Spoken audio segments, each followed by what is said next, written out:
Hello, I am Guru. Today, we begin the journey of understanding the Constitution, the backbone of every democratic nation.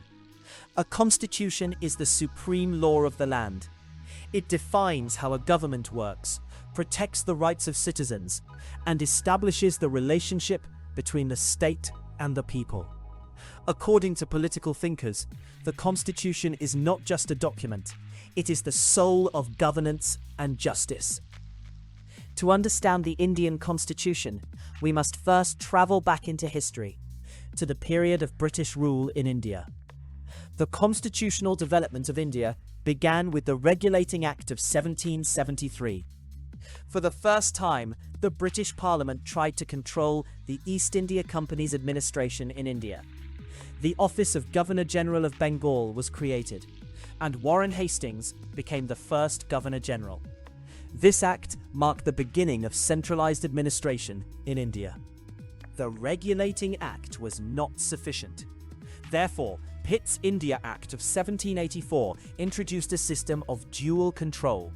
The East India Company managed administration, while the British Crown supervised political affairs through the Board of Control. This strengthened British government authority over India. The Charter Act of 1793 renewed the powers of the East India Company for another 20 years. It continued centralized governance and confirmed the authority of the Governor-General. Though reforms were limited, it strengthened administrative stability. The Charter Act of 1813 brought major changes. The trade monopoly of the East India Company was abolished, except for trade with China and tea. Missionaries were allowed to enter India, and the British government accepted responsibility for promoting education among Indians. This marked the beginning of modern education policy in India. The Charter Act of 1833 became a turning point in Indian administration. The Governor-General of Bengal became the Governor-General of India. India moved toward administrative centralization. A law commission was established to codify laws, laying the foundation of a modern legal system. The Charter Act of 1853 introduced significant administrative reforms. The Legislative Council was expanded, and for the first time, open competition was introduced for recruitment into the civil services. This created the foundation of a professional bureaucracy in India. The Revolt of 1857 changed the course of Indian history. It was a widespread uprising against East India Company rule.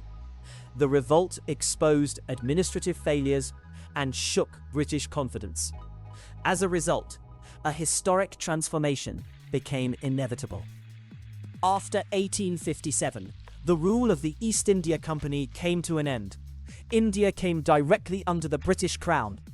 This marked the beginning of a new constitutional phase, one that would eventually lead India toward democracy and the making of its own constitution. In the next episode, we will explore how India moved closer to self-governance and constitutional reforms. Thank you for learning with Guru.